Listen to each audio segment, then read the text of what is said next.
Pnawn da I bawb. Good afternoon, everybody. On the programme, my name is John Hughes. I am actually John Glyn Hughes, but I go in this area as John Hughes. But I want you to remember, for a while at least this afternoon, that my full name is John Glyn Hughes. I've been a member, as somebody has already said, for a long time, but I am really a junior member compared to Sean, who's listening today. The title, oh, Thomas? I got it, okay. The title of my talk is Owain Glyndŵr and the Abbey of Cwmhir, and it's in 3 parts. The first part, Glyndŵr and the damage done to the Abbey, Glyndŵr and his connections in Maiennydd, which is a part of Radnorshire, and Glyndŵr and where he has been since his death. Glyndŵr, just some of the background. He is, of course, as I'll mention in a while, he's a national hero. But we know very little about him in many ways. He was born sometime between 1335 and 1359, and it's usual to take the middle number of 1347. And he died in 1415, aged about 68. Now, a national hero, probably the greatest Welsh national hero, even when you include Llywelyn the Great, Llywelyn the Last, and even David Lloyd George. Now, what did he achieve? What makes him stand out above the others? Well, I think it's probably the penal letter, which he wrote to the King of France. He left us with a roadmap, as the modern word goes, for the next 600 years after his death, and which can now just about say we are, I think, achieving. To try to understand his position in Welsh history, we need to go back to the Dark Ages and King Arthur, if he ever existed, and that, in my mind, is a very big if. King Arthur, at the end of his life, was taken to Avallon to sleep until he was required again, and his grave was never, therefore, disclosed.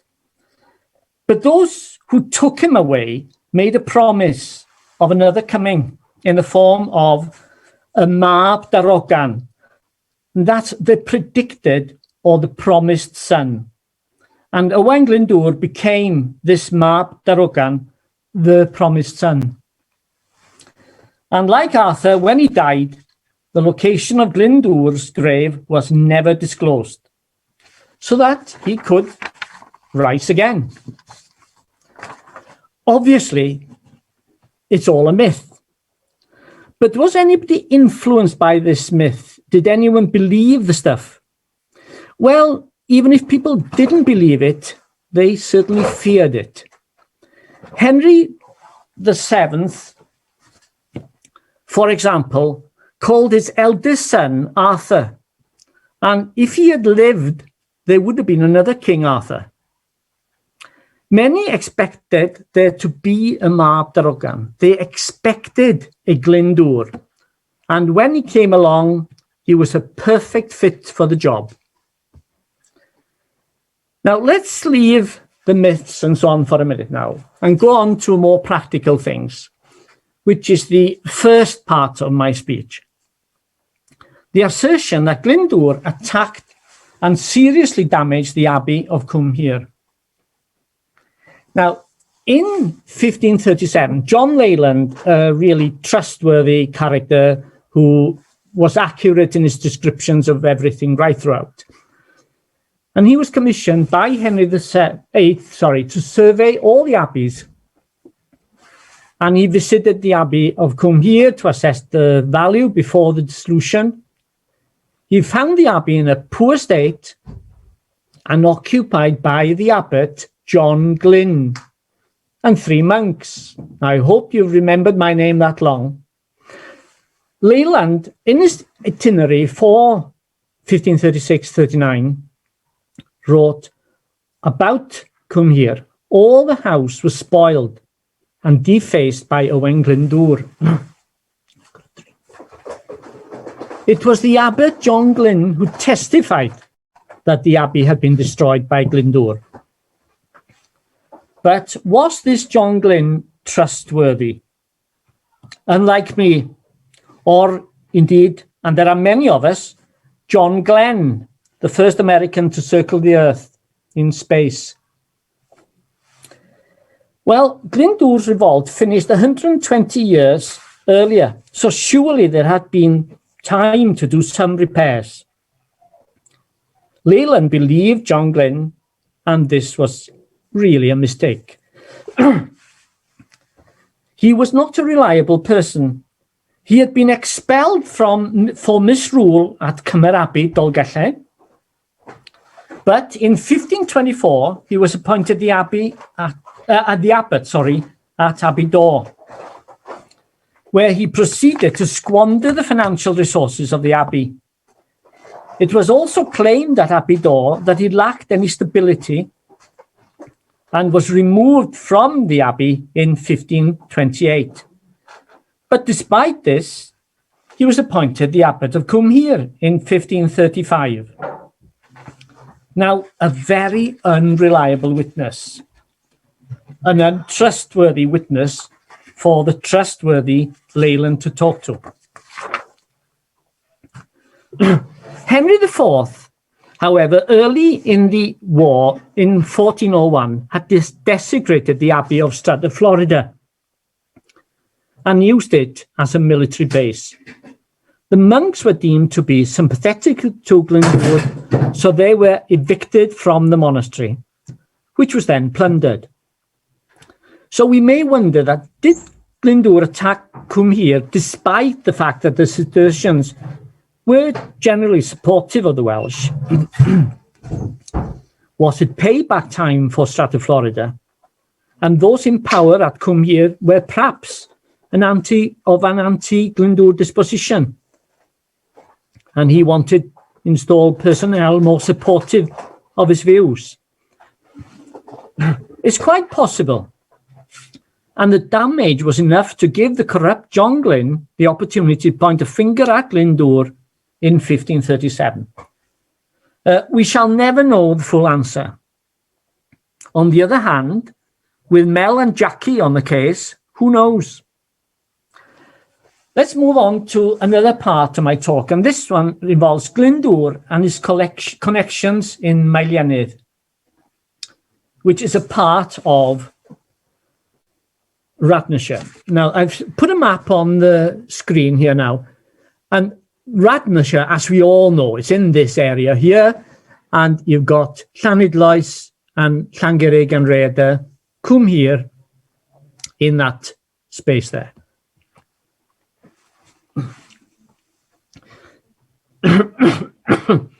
This is a map of part of Radnorshire, and this is Meilienydd, this part here. There's Gwythernion next to it, and Efail, Uwchmynydd, and Ismynydd, and Llyth of Nwy, a difficult word. Prestyn is about there, and I'll come back to that. Llanidloes about here, Llangurig, Rhedr, and then AbbeyCwmhir about there. Now, to know and learn something about the history of this area at that time, in the 1400s, we unfortunately have to look at the Welsh poetry, the Welsh medieval poetry, and it's difficult. It's difficult to read and requires great understanding, but the poems are a very rich source of facts about life at the time. The poems were collected in manuscripts, one of which was only discovered in the 1930s at the bottom of a gentleman's wardrobe in Hendrygatra, the house near Porthmadog. This manuscript then is known as the Hendrygatra manuscript. There are many others. Red Book of Hergest. Hergest is just over the border in England. White Book of Rhydderch, which I'll mention again later. And of course, the Penarth manuscripts. And of particular interest this afternoon is Penarth manuscript 109. Now, with these poems, it is estimated that only about 10% of the poems composed have actually survived. The reason being that many of the manuscripts were eaten by rat, mice, bookworms, burnt in fires, or lost through indifference. And of course, many were never written, just committed to memory. So the number of actual poems written is far greater than the numbers that we have actually got with us today. Now, an example of the use of poetry is the only description we have of Owain Glyndwr's main house at Sycharth comes from a poem such as the one composed by Iolo Goch. Now, for the remainder of my talk now, I will rely heavily on the contents of the poems written sometime between 1420 and 1485. But I'm not going to subject you to long readings of poems. Don't worry about it. And if there's a difficult word, a Welsh word, I will show it on the screen. Now, obviously, Glyndwr was in Radnorshire area when he fought the Battle of Pillith.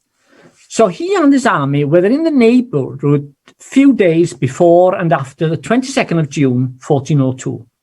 And is likely to have visited Cwmhir at that time, and probably installed there an administration more favourable to his ideas. Whatever, Owain Glyndwr's daughter was a Radnorshire girl, a Pantadŵr girl indeed. Well, to be more accurate, she was the elite of Pantadŵr, then called the Township of Kenarth. For those of you that don't know, Pantadŵr is just a small village in Radnorshire, and I'll describe exactly where it is later.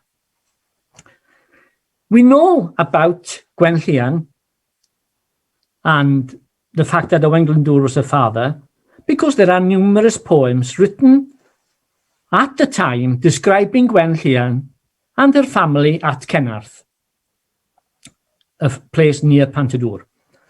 Glyndwr had a number of sons and daughters born from his wife Margaret, but Gwenllian was born out of wedlock, as was Myfanwy and Ieuan, a son.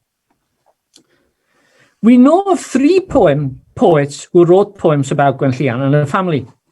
In total, 10 poems have survived.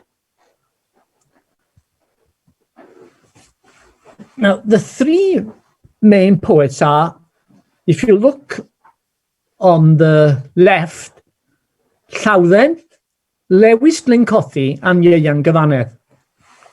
And they wrote poems about Gwenllian, Glyndwr's daughter, and her husband, Philip ap Rhys.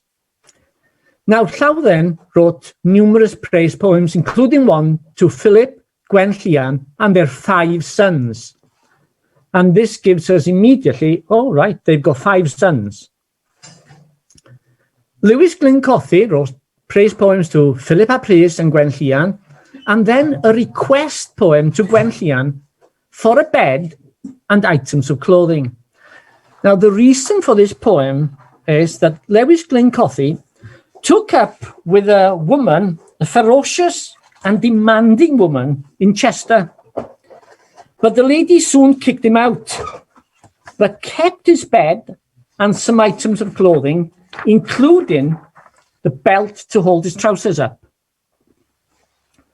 He was desperate, and he wrote this poem to Gwenllian, asking her if she could provide him with a placement. He says a belt for his trousers would be much appreciated. But he then has the cheek to say he would prefer a feather bed to a straw bed. Now, don't think of a 4-poster bed here. It's a sack of feathers or a sack of straw. That's the choice. My interest in this poem is that the poet looks to Gwenllian as a mother figure, a woman that I would think then is in her 50s, possibly, a generation older than the poet himself, and he is asking her for help. Now, to be able to understand the poems, and as I said, I'm not going to go into them in details, don't worry. we need to know the meaning of keywords, codes in poems daring to mention Owain Glyndŵr. Now, in the 1940s, to refer to Owain Glyndŵr poets, they used these words: Owain, Glyn, Hen, and Gwyn, and they are used in any combination, such as Owain Hen or Hen Gwyn. Owain Hen would be Old Owain, or Hen Gwyn, Old White. And I've shown some examples on the screen. You can see Gwen Lhian, Hil Marchog Glyn, descended from Glyn. Lewis Glyn Cothi then, Gwen Lhian, ferch Owain Hen, daughter of Old Owain. Philip Mab yng Nghyfraith, son-in-law of the Old White. Merch Tywysog, daughter of the leader of Prince. Now then, he's really putting her up on a pedestal here, because this is the poem where he's asking for the bed and the trouser belt. Ieuan Gyfanna then, Merch Glyn, Merch Owain, daughter from the Glyn, and other poets as well refer to him in the same way, Old Owain. Now, the people listening to these poems would know exactly who the poet was talking about. There would be no misunderstanding. They would know it. From these poems, we can build up a family tree of Philip and Gwen Lhian's family. Now, here's Philip and Gwen Lhian. Philip ap Rhys, Philip the son of Rhys, and he was the son of Philip Vychan, who also lived in Cenarth. Gwen Lhian, the daughter of Owain Glyndŵr, and their 5 sons, I should say. Rhys, Meredydd, Dafydd. The 4th one, we don't know the name, and the last one, Owain. Rhys and Owain die before their mother and father. We don't know what of, but it's not impossible that might have been part of the fighting and the rebellion. It's possible, but we're not told in the poems. Now, Rhys is married to, again, a woman whose name we don't know. It's not revealed to us in the poems, except that she was a sister to Rhydderch. And I mentioned to you earlier the White Book of Rhydderch. This is a very, very important family, influential in Ceredigion. And I think that covers everything. But it is typical of Glyndŵr to marry his daughter to an influential family.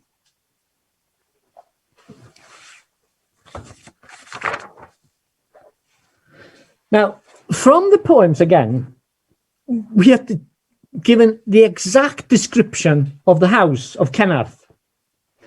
But this Cenarth was built after the rebellion, and I would estimate around 1420. And this is basically what it would look like. And I want to stress that the poems are extremely detailed on the description of the house. This one is Aberystwyth from St Fagans. That's where I've got this photograph. Inside, it would look like this. And I've got this from Roger Sutgate's book. So, plenty of space, but the main area would be in the middle here. And there would be a fire here, smoke coming out through the roof and so on. Now, let's look a little more closely at where Cenarth was. Now, I showed you a map of Wales earlier. Now, this is an OS map of Llanidloes, Llangerig, Rhaeadr, AbbeyCwmhir over here, and then Cenarth in this area. And Pantadŵr is there. Bit more detail again. Here's Cenarth, Cefn Cenarth. There's a farm here, Bryn Cenarth. There's a farm there, Fron, and there's a farm here, Pwll. And from the description, which, as I said, is incredibly detailed, you see the poet walking along the road here, and he sees Cenarth up on the side of the hill here. And that's exactly what he describes. On, as Sian mentioned earlier, a geographical area, if you like. This is called a fron. It's a slope on a hill. This is a satellite picture of it. Here's the road again. Y fron, Bryn Kennarth and Pwll. Now, there is no question in my mind that this is the area where Kennarth was situated. I've drawn this strange little line here, but there's the hill and the Fron farm is about here, middle. And it's the wording in the poem is Tor y Fron. It's halfway, or the middle, if you like, of the slope. And that's exactly where the Fron farm is today. Now, I lose track of the Kennarth Hall then in the mid 1400s, but I can pick it again up in the 18th century. Unfortunately, you can't find Kennarth in the 1841 census, nor in the tithe maps of the same period. So I assume by then it was a ruin.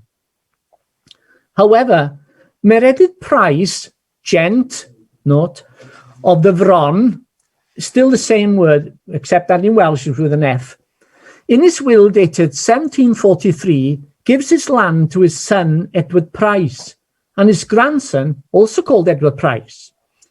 The son, Edward Price of Pwll, if you remember the farm just below the Fron, in his will of 1762, gives a neuadd lwyd, Grey Hall, to his son-in-law, Samuel Meredydd, who in 1770 gives neuadd lwyd, Grey Hall, in the township of Kennarth to 3 of his daughters, Gwen, Mair, and Anne Meredydd. This will states that neuadd lwyd was held by Joseph Rhys at the time of the will in 1770. The parish register, fortunately for me, shows that there was a christening in 1770 of Samuel, the son of Joseph Rhys, Hen Neuadd, Old Hall. Now, clearly from that, neuadd lwyd and Hen Neuadd, that's the Grey Hall and the Old Hall in 1770, were the same place. And I have no doubt that that was neuadd Kennarth Hall in the 1400s. It had lasted about 300 years and it had become a ruin. Now then, going back to this, there's the Fron farm.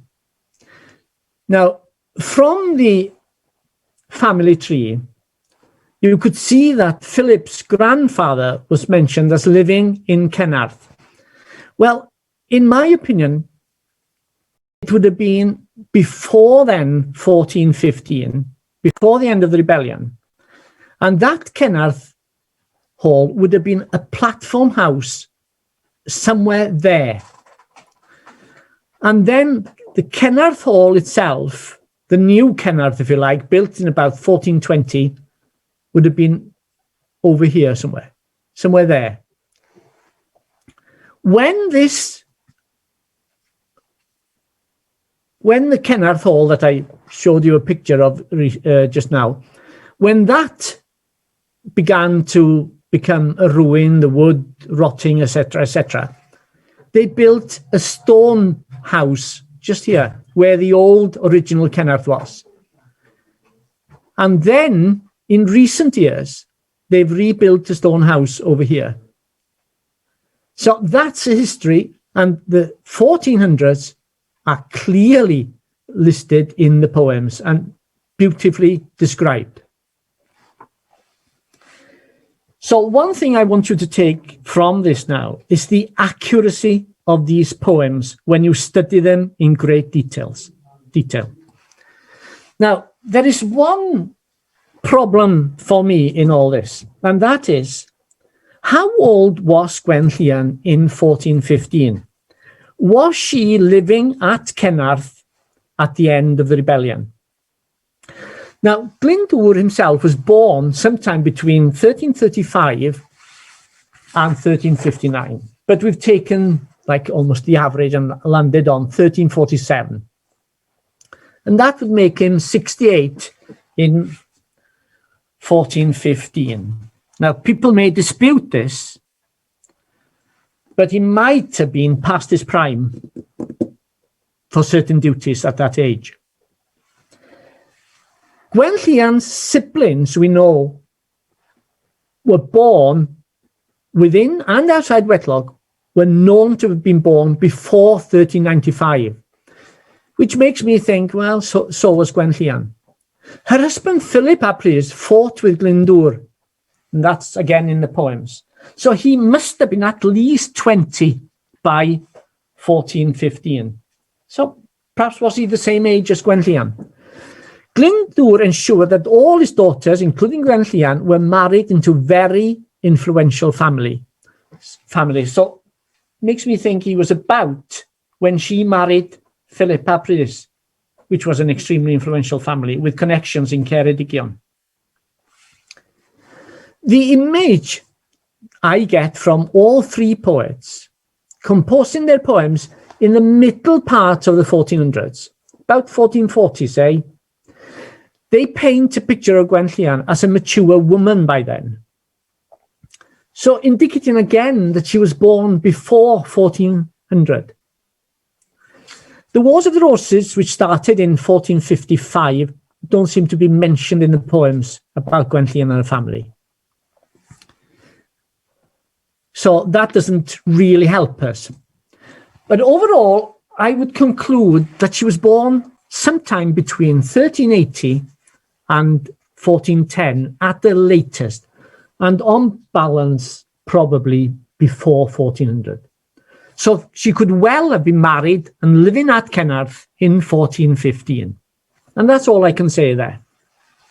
I can't be any more definite than that. Now, moving now to Glyndŵr's final resting place, his grave, and where he's been ever since. Adam of Usk wrote in about 1420, which is only about 5 years after Owain Glyndŵr died. And he says, Owain Glyndŵr died after 4 years hiding from the face of the king and the kingdom, and was buried at night by his supporters. However, his grave was discovered by his enemies, and he was reburied. But where he was placed, it is impossible to know. I've written the Welsh thing underneath because, you know, I could not find the English equivalent, so I had to translate from the Welsh. That's why that's there. Now, some thoughts about his last days, if you like. As a hunted man, he would require good escape routes. Now, if you think of Radnorshire, in particular the Cenarth area, they provide excellent routes to escape north, west, south, and in all directions. Towards the end of his life, he went to live with one of his daughters. That is a possibility. His son Meredydd was always with him to the end. And then he would have been buried in consecrated ground, without a shadow of doubt. They wouldn't have just buried him on the side of a mountain. It would have been consecrated ground. And probably not far from where he died, because there would have been a risk of transporting the body and being stopped by somebody and the cart or whatever used examined. Now, are there any clues as to where Glyndŵr was buried? Well, very, very few. Very few indeed. But let us again look at the poetry. There are references to Owain Glyndŵr and his grave in some poems. One by Robin Ddu of Vaughan, that's Robin the Black of Anglesey. So he would have probably had very black hair and lived in Anglesey. And the other poems are by Lewis Glyn Cothi, who we've already come across. It's fair for me to say here, I need to say that these poems were brought to my attention by Professor Griffith Aled Williams of Aberystwyth. Now, the first poem, that by Robin Ddu of Vaughan, Black Robin of Anglesey. This poem, we think, was written between 1483 and 1485 because it refers to an invasion of Pembrokeshire, and clearly by Henry Tudor, later Henry VII. And it mentioned the invasion from over the sea, but it doesn't mention the Battle of Bosworth. And at first sight, you think, this has been written between the 7th of August, when he landed, and the 22nd of August, the Battle of Bosworth. But living in Anglesey, near the home, or the ancestral home of Henry Tudor, Robin Ddu might have had an inclination or been told by somebody, hey, there's an invasion coming, you can write about it. Also, Henry did try to land in 1483, but it wasn't successful. So to be absolutely safe on the dates, I think we've got to stick to these 1483 and probably the 22nd of August, 1485. Now, the poem is a prophetic poem, which makes it even more difficult to understand than the normal poems. The poem has 54 lines in it and has 2 voices. Lines 1, 2, 45 and 50 are spoken by the poet and the rest by the prophet himself. And these are key lines. Mae gŵr yn Meilianydd, mae gŵr hen yn Meilianydd, old man in Meilianydd. Now we know that gŵr hen, old man, refers to Owain Glyndŵr. Then you see it in line 8 again, old white man, same code again, and then the absolutely cruncher, the white predicted one. That, without question, tells us he's talking about Owain Glyndŵr. He then compares Henry Tudor to Glyndŵr, and in line 44 returns to describe Glyndŵr again. Ac ef o farw a gyfyd, he will rise from the dead. This poem then seems to suggest that Owain in 1485 is in a grave in Meilianydd and would rise from the dead to live again from that poem. The poem would have been recited to an audience that would have known exactly what the poet was talking about. There would have been no misunderstanding. They would be familiar with the meaning of the gwyn, dor a ganawl, nudge, nudge, wink, wink. Hey, that's Owain Glyndŵr he's talking about. From this poem, then, we must conclude that there was, at that time, about 1485, a tradition that Owain Glyndŵr was buried in Meilianydd. Remember, this poet was from Anglesey, quite a long way away. Here's Meilianydd. This is where Cenarth is, and AbbeyCwmhir is here. And Prestyn is over there, just about there. And I mention that because this name of this area, Llythyfnwg, is a difficult one to remember. And I'll be mentioning Prestyn in a while. So there's the map that you've got to just keep that in mind.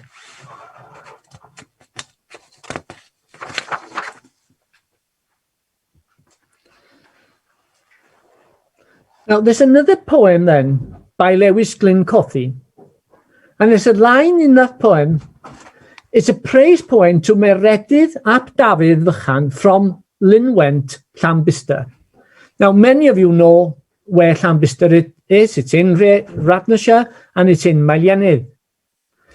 And the line reads like this: Medd Meilienydd byw fydd fo Owain hen. Now, we know that the Owain hen in this line is Owain Glyndŵr. And the byw fydd o means he will live again.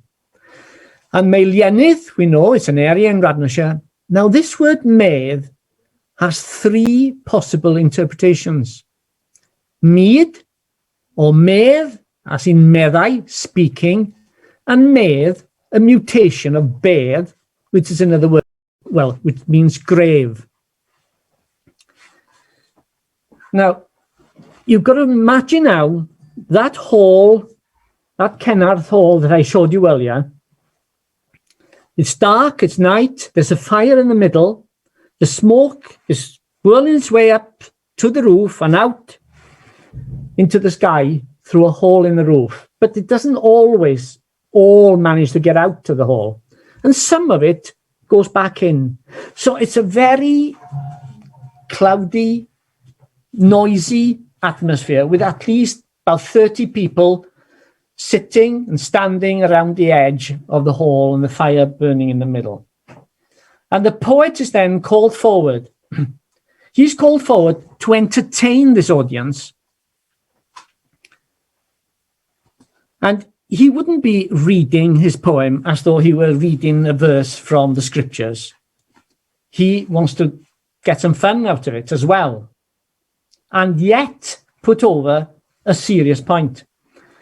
He would start on this by saying, Medd Meilienydd, and he would raise his jug. The mead of Meilienydd, let's drink to that. And there would be, yes, yes, noise galore all the way around. He then changes note a little bit and goes, Medd Meilienydd. And this time he puts on, Meilienydd speaks. So listen. Then finally he goes, Medd Meilienydd. Owain byw fydd o. And there the serious note comes in. There's a grave in Meilienydd, and Owain, who's in it, will live again. So again, we've got to remember that the audience would have known exactly what he was talking about. They would have been entertained by his raising of the glass or jugs, but also they would have appreciated the serious point that he is making. I'll go now to another poem, again by Lewis Glyn Cothi, and this one is a poem to Dafydd Goch ap Meredydd from Prestyn. Prestyn is situated, as I showed earlier, just outside Meilienydd in the cymot of Llythabnwg, difficult word. And the line there goes, Fo gyfyd i'r byd o'r bedd, cnawd Owain. Owain's body will rise into the world from the grave. Clear message for us is, in Prestyn, in the early 1400s, they knew that Owain was buried nearby, in Meilienydd. Now, he doesn't use the word Meilienydd because it's in a different cymot. But there is no question, the message he puts over is absolutely crystal clear. Now,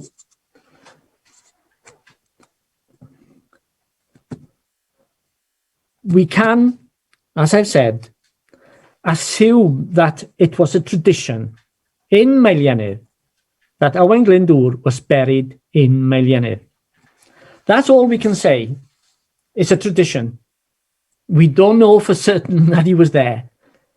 But suppose that he was buried in consecrated ground in Meilienydd, then the abbey at Cwmhir, so close possibly to his daughter's home, 5-6 miles if possible, would have been an attractive site to bury Owain Glyndŵr. Now, does Gwenllian have to be living at Cenarth in 1415 for there to be a tradition that Owain Glyndŵr is buried in Meilianydd? No, the two things are actually independent. But if she was there in 1415, then it certainly supports the argument. Now, the last thing I want to do is to be negative today.